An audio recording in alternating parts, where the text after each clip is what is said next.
Well, g'day folks, and welcome to the final 7 weeks of our reading plan as we endeavour to read through the Bible in a year, more or less in a chronological fashion. We are up to week number 45 in our readings, and a very significant week because we start from here on for the next 5 weeks to focus in on the Apostle Paul. Okay, we're going to read all of his epistles, and basically the rest of the book of Acts focuses in on him.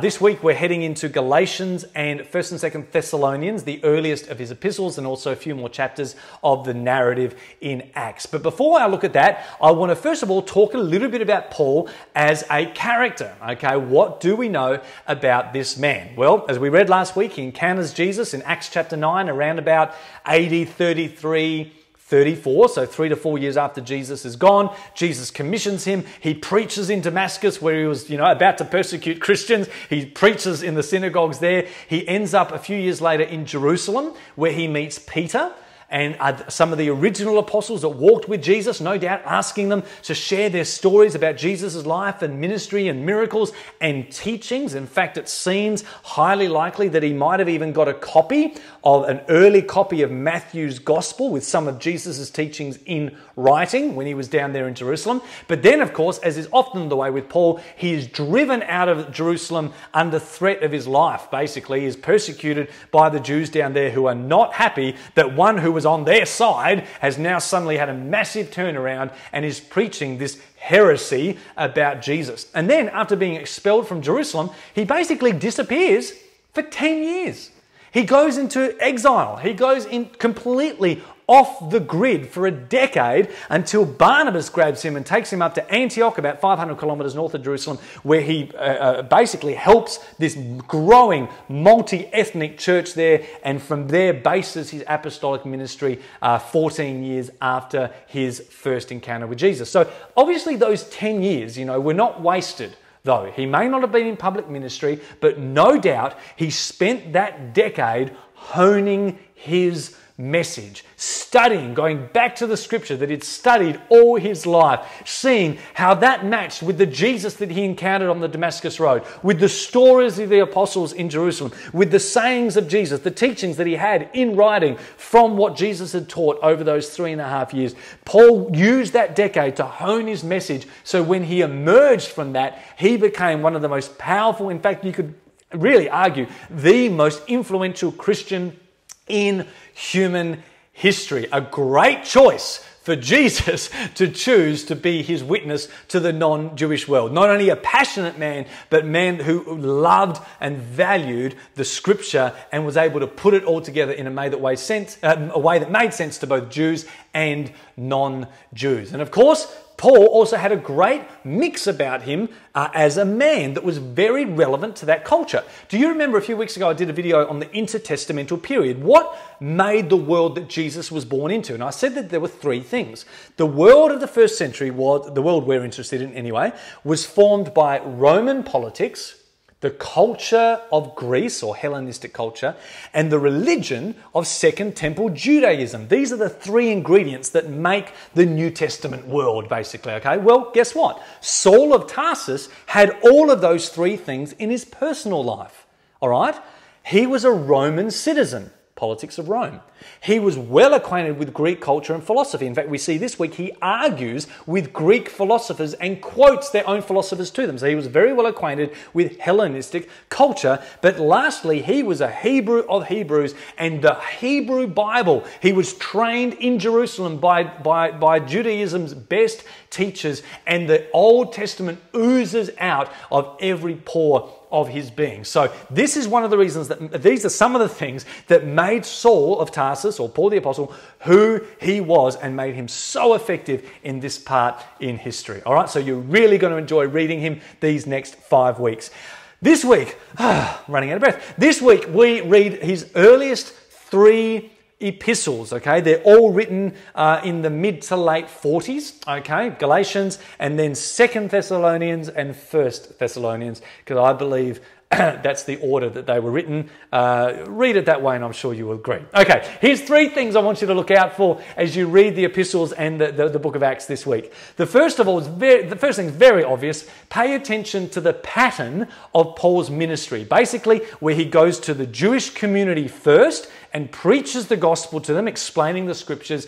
But then from that very same community, persecution comes and he has to move on to the next place. And this is a pattern that goes over and over again. It's the very thing that Jesus promised to his original apostles, and Paul the apostle faces it in spades. Preaching and then persecution. But the other thing that Luke in this book of Acts is really takes a note of bringing out is that when Paul was in a city and the Jewish people opposed him so much that it caused a riot or civil unrest, or Paul sometimes was even locked up in Roman prisons and beaten, Luke is very careful to say that none of that was Paul's doing.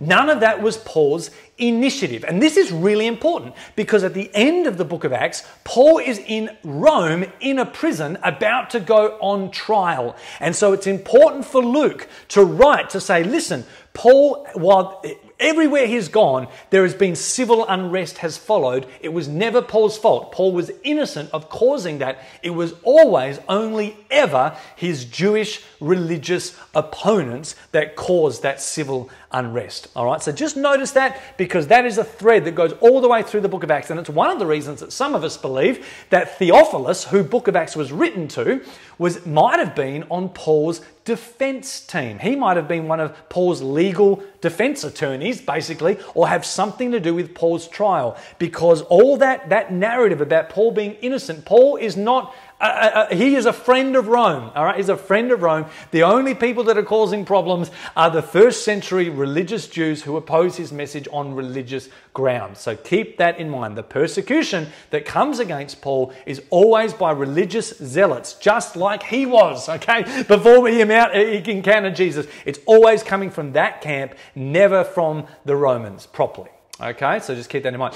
The second thing to pay attention to is something that we've done all the way through this series, and is notice the corroboration between the narrative and then the other books. So in the Old Testament, we'd read narrative stories and then the prophets or the Psalms. Or in the Gospels, we'd read 4 narrative stories together, and they basically formed a composite picture. Well, I definitely want you to notice that. This week, we're going to read the narrative, and there are certain things that are not mentioned in there that Paul brings out in his letters to give us a nice, bigger picture. So for example, this week you're going to be reading about Paul going to Thessalonica, and it seems like the first thing he does when he gets there is goes to the synagogue to preach.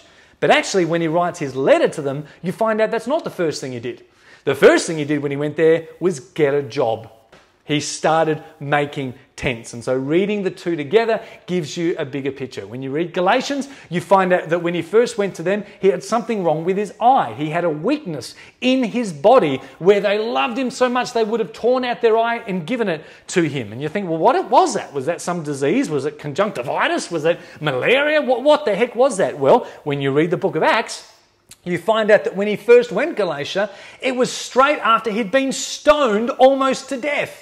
He'd been pummeled in the face with rocks. And so when he went there, he didn't have conjunctivitis. He had bruised and battered face and eyes that were damaged from being stoned. That was the problem that he had. So you read the both together and you get a fuller picture. Just notice that and appreciate that in your readings this week. And the third and final thing I want to draw your attention to, as always, is the way that here in the New Testament, in the age of fulfillment, we see the authors going back to the Hebrew Bible and referencing the Old Testament. Well, Paul does that in spades. He references the Old Testament a great deal, sometimes quoting it and sometimes alluding to it. And this week especially, I not only want you to take notice of how Paul references the Old Testament, but how he also very strongly seems to references Jesus' own teaching on the Olivet Discourse in Matthew 23, 24, 25. He echoes a lot of that teaching. And I believe that the scrolls that Paul traveled with was not only some of the Old Testament Bible, but was also, as I said before, some of Jesus' teaching written down. So keep that in mind. All right, as you read the book of Galatians, you're going to see him talk about a new creation and a new Jerusalem. He contrasts the Jerusalem of that day and a heavenly Jerusalem. Well, that's language straight out of the end of Isaiah. At the end of Isaiah, he talks about God's enemies being burned with fire. And that's the very same thing he says to the Thessalonians about their Jewish enemies and what was going to happen with them. So he seems to be referencing the end of Isaiah a lot. In fact, he seems to say when the day of the Lord that was coming against his enemies would thrust God's enemies from his presence. What is that? Well, it's a direct reference to 2 Kings, when the Assyrians destroyed the northern kingdom and the Babylonians destroyed the southern kingdom. It says in both of those instances, God's people, God's covenant people, were thrust from his presence. He uses the same word, not a direct quote, but a very strong allusion to those Old Testament references. So keep that in mind. And particularly in 1st and 2nd Thessalonians, there's a lot of similar language, as I said, to Jesus' teaching in Matthew 23, 4 and 5. In fact, one of the things you might want to do this week, before you read Thessalonians, but both of those letters, is to read Matthew 23, 4 and 5, and read the last 2 chapters of Isaiah. Have that language fresh in your mind to see whether that is what Paul is alluding to or mentioning as it just shapes him, okay? The Old Testament just oozes out of this guy in direct quotes and allusions. You're definitely going to notice that this week, all right? I think that's enough. Guys, enjoy the book of Acts. You're reading 3 chapters this week. Keep reading it with a map.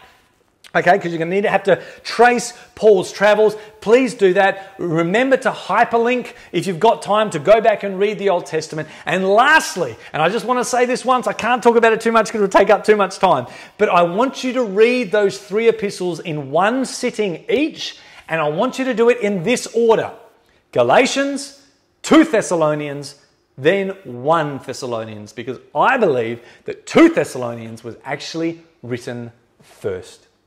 And I can't go into that because it would take way too long. All right, guys, this video's gone for 11 minutes. Okay, I think we've survived. Well done. 7 weeks to go. Congratulations. And we're going to really enjoy Paul over these next 5 weeks. Bless you heaps. And I'll see you next week for more.